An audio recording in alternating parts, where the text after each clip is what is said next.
have to tell you, I'm an outdoor sport. And at Michigan, we consider swimming an indoor sport.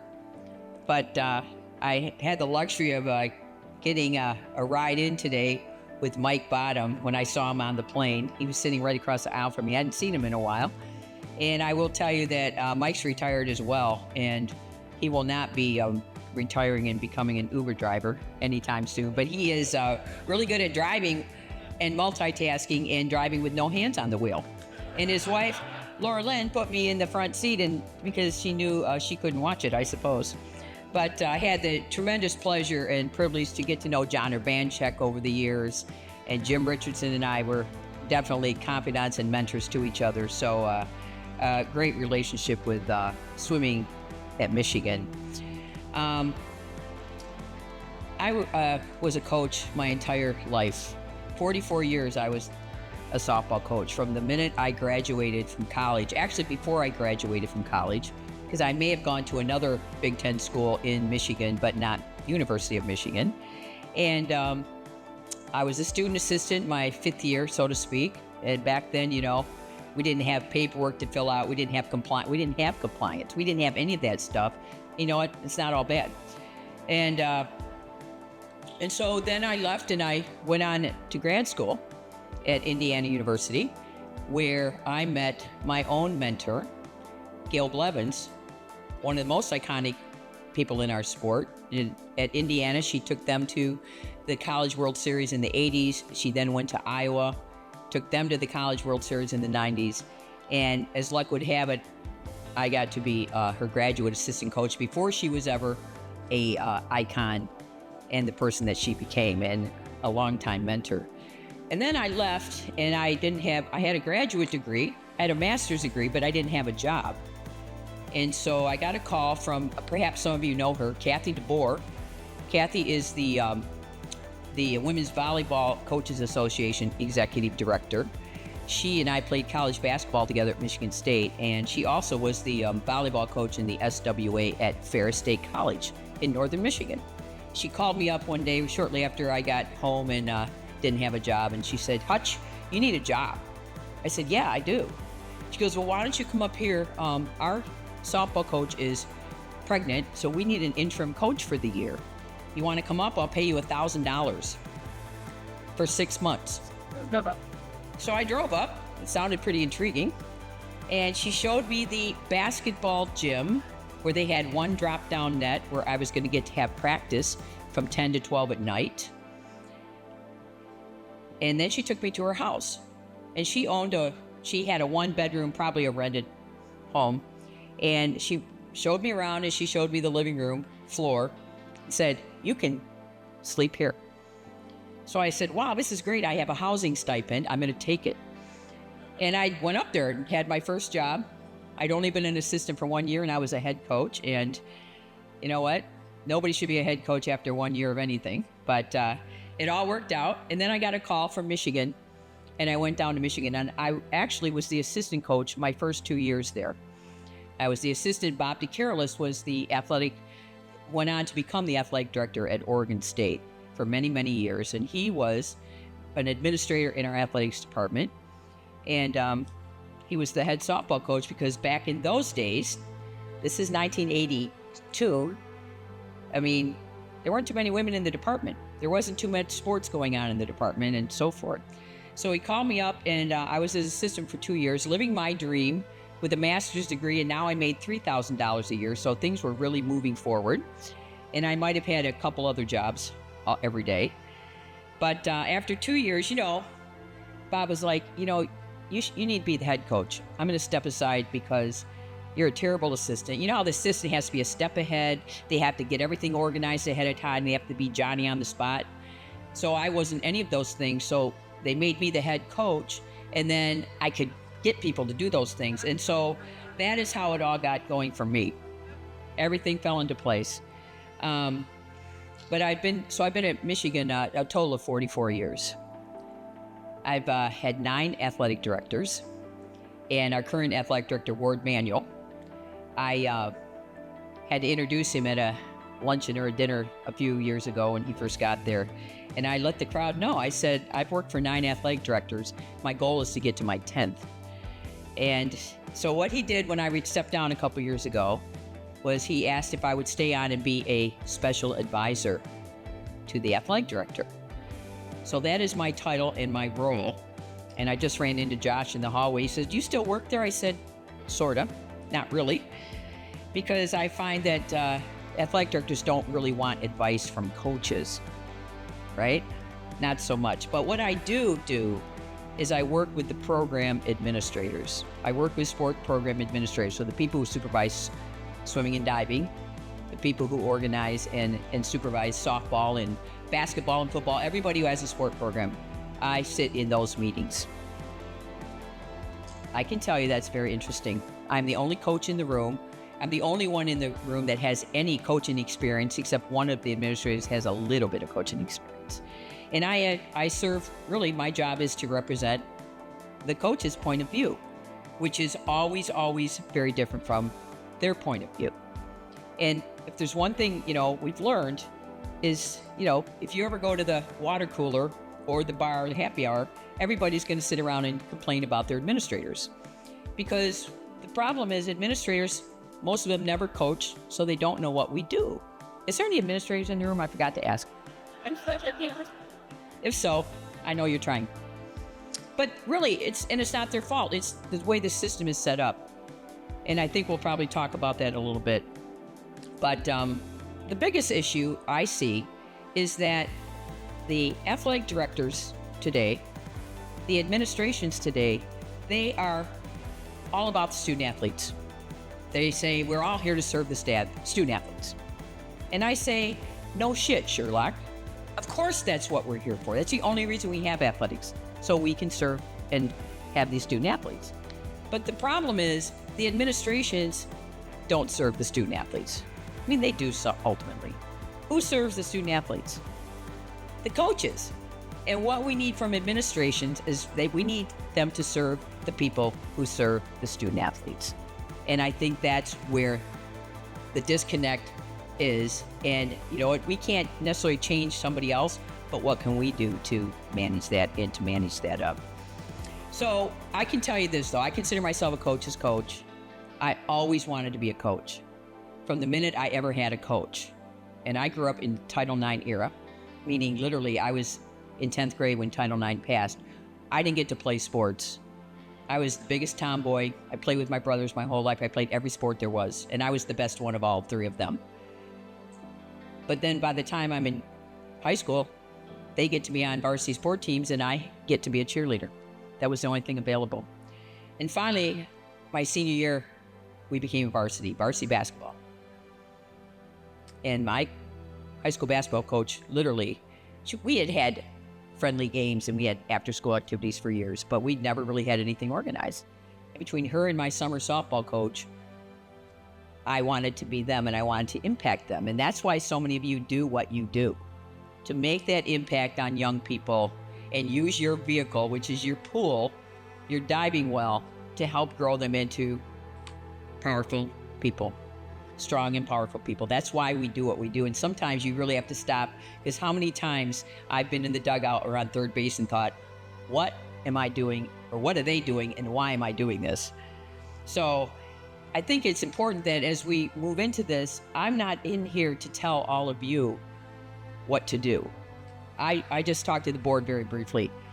All of us, and softball included, we're all trying to figure out in this new era and age of craziness how we're going to stay viable, because the administrations, the presidents, it's all about all the money that's flowing away from all of us. We finally got to the point in the women's half of sports where we're finally getting taken care of, and now all that money is going elsewhere. How are they going to sustain all of us? I sit in all the meetings we talk about how can we trim budgets? What can we do to cut back? Who can we really support? And so everybody wants to find their way. How is swimming and diving going to stay viable down the road? And that's in this room. In the next couple days, I'm here to tell you that the best solution finders I know are coaches. They're not the admins. They're not the athletic directors. Coaches are the solution finders. I will tell you this too. Coaches, you're all risk takers. We are risk takers. I mean, people ask me if I'd like to go to Vegas and gamble. Hell no, I gambled for a living. I don't ever want to gamble again. But I'll tell you who's risk averse, and that's administrations.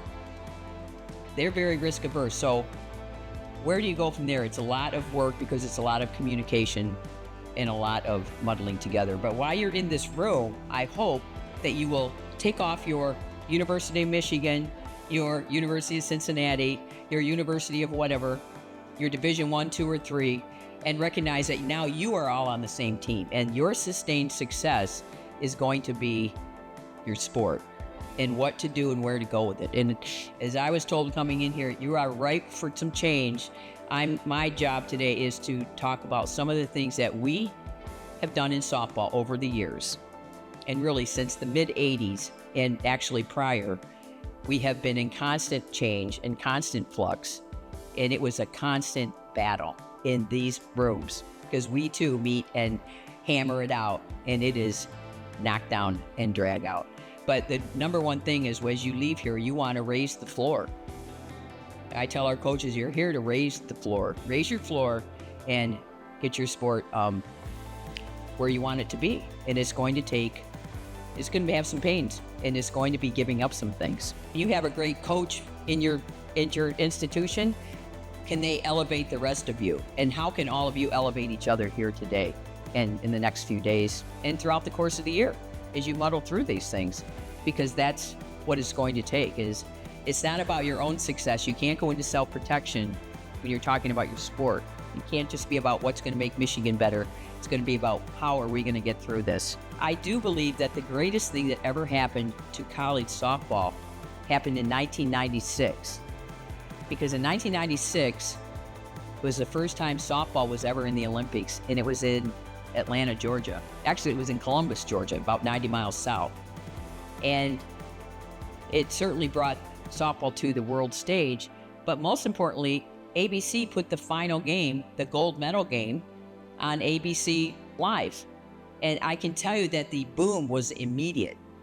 And we all sat in the room the next year and said, TV's it. We have to find a way to capture TV. And that was no easy thing to just do, but TV already had some interest.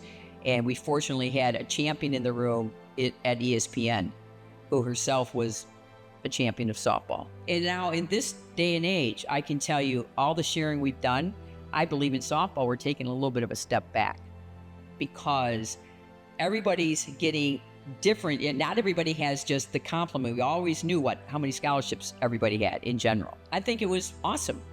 And so sometimes it's thinking outside of the box, and you're going to find in your room, you have some people that are great visionaries. I'm not one of those people. I'm not a visionary at all. I'm all about what's in front of me at this minute. What's the next pitch? What can I do for practice today? But we also had as many of visionaries. We have old school purists who are all about, this is what we are. This is what we've been doing for so long. This is historic. I'm suggesting that we all need to take a look and say, we've got to get out of our comfort zone here. We've got to come up with things that are going to make a difference. And doesn't mean you're going to like it at the time. And then you can choose, like me, to be wrong. Because nobody is interested in swimming and diving except you. Nobody's interested in softball except all of us. And you're the ones that have to make that happen. And you can. And it's your time. So good luck with that. Thank you for having me. Thanks for your time. But what is your message around why Division I? What does it matter what's happening at Division I? Well, first of all, it's totally a great point. And in softball, we have at our meetings, we have it used to be called Power 5, but now it's just called Power 4. And we have Power 4 meetings because Power 4 has different issues than everybody else. And everybody has different issues at all different levels. But I do think that our philosophy was we have to flourish at the Power 4 level. We have to have Power 4 flourish to lift the floor, so to speak, and to help everybody stay relevant. But we also recognize that we have to help the non-Power 4 people or teams and softball programs sustain. So we need to schedule them We need to bring them to our campuses, but sometimes we need to go to their campuses. We need to recognize that we can't just leave them high and dry because we need everybody. And but being relevant at the Power 4 level is, if Power 4 doesn't sustain, nobody's going to sustain. That's a fact. When you look at softball, the evolution of softball, the popularity of softball at the collegiate space, do you think has there been an impact to the grassroots space? Oh, absolutely. Our travel ball organizations are just wildly, they're like rabbits. They keep multiplying. It's unbelievable how many tournaments there are, how many kids are out playing, how many kids come to all these games and stay for autographs. I mean, it's just been an amazing over the since 96 especially. I can't tell you, but the Power TV and all these little kids who watch it, and they all have these role models. It's amazing, but it has definitely impacted tremendously. And then follow that bouncing ball one step forward. What's the collaboration between those club teams, those travel balls, and your college teams, camps, bringing those athletes, those young women to watch the next generation that they could potentially be a part of is that part of the plan with softball? Get them playing young, bring them onto campus, get them involved in camps, get them into games, foot traffic into facilities. Is that part of it? Well, we recognize that the travel ball, the youth organizations, that's our feeder system, and we have to help them sustain. And we do work together, and we meet with them and talk about things, just like even our recruiting calendar. We have tried to bend our recruiting calendar so that coaches could possibly have like a day or two off during the school year. And they're opposed to it because they don't want us to cut back our recruiting calendar, because they make a lot of money on those events that we have in the fall and the off seasons. So we've had to work together with them, and I think we have. But yeah, they're our feeder system, and we promote anything we can do to get these kids to come on our campus and come to our camps, and all the relationships that we have with people that are feeding our programs. In softball, a lot of the decisions you talked about around changing the pitcher's mound, the ball, getting more offense, when you're elevating one side of a game or a sport, that often can be perceived as maybe creating some loss of opportunity for other elements of the sport, right? So how did the conversations look when, whether it was pitchers or coaches or otherwise, when you're trying to flip this to an offensive game or a more exciting, fan-friendly game? How did those conversations evolve when you're like, well, there's going to be concessions along the way? Well, all the coaches in the room who were obviously pitchers in their day were really tough to deal with. They weren't having it. But yeah, it really took us taking a look at what is going to get us down the road to become, the sport people want to come to. And if people come through your stands, then guess what? They build us all stadiums, and people started watching more, and then they put us on TV and people started watching more. And we realized, and I think you could argue that our offense has gone overboard with the hard ball, the hard bats. We have more pitchers on a staff now than ever. We've never been more like baseball, because we used to be able to have one pitcher throw every game, or maybe go with two pitchers. And now you've got to have a staff. You've got to have people that can come in for short innings. You have to have a closer. The hitting has improved so much that very few pitchers can pitch an entire complete game very regularly, because the hitters catch up by the third at bat. We have such good scouting. We have such good technology, and people figure it out. And by the third time around, the ball's getting smacked around. But people will tell you, and a friend texted me the other night after watching the 15-8 game. She goes, "I really like the offense." So it's to me, it's what sold us. People. It's been, I think, the hard thing for soccer. Soccer is such a fantastic grassroots sport, but most people want to see them score more goals. I think that would help them a lot. concessions are just, the message I'm hearing is concessions are just part of the growth. Well, there's no doubt about it. You can't have everything the way you want it and think that it's going to change. And if you want things to change, and some people say we don't need change, but those are things you've got to figure out amongst your group, because are you going in the direction you want? Are you getting the resources you need? Is your sport seeing large cuts, whether it's to resources, whether it's to, scholarships and so forth? Those are things that drive the boat. And athletic directors right now are businessmen, largely businessmen, some businesswomen, who are looking to figure out how they're going to get a return on any investment that they make in the resources that they grant anybody. Carol, when you guys were making these changes and as you look ahead, what is the role of your coaches association in those changes? How important were they to that process? Our coaches association is responsible for every change we have ever made in our game. And we totally influence the NCAA committee. Now, they don't have to do anything they don't want to do, the NCAA. But our entire rule book was written by our coaches association way back when. And, we go into a room and hammer it out, and then we figure out how to get it passed above us and find those champions that help us make it happen. But I think we give it great thoughtfulness. Our executive director she goes to a lot of the NCAA meetings. They meet with the NCAA every summer, our executive board, and what's best for the sport from our perspective. It's incredible. Final question. Just give us some parting words as we look ahead into evolution for our sport, around it all. What would the last couple words of advice be for us? Well, I think it's the advice you give anybody who's going into a time where you've got to create change and there's a lot of unknown. Embrace that. Embrace, like you tell your student athletes to embrace that. And you're in it to do what it takes. And are you willing to do what it takes? And are you willing to give up anything to get what you want? And I think the biggest thing in this room is figuring out, what do you as a collective want to see happen? What does that vision look like? And then you can spend a lot of the next year hammering out with a hammer and nails, hammering it out. But more than anything, you want to be able to, in 10 years, come back and, watch your team. Mike Bottom wants to come back to Michigan and still watch us compete in that pool, right? And that's what we all want, and the opportunities that we have. And I am an old school person. I'm old, that's why.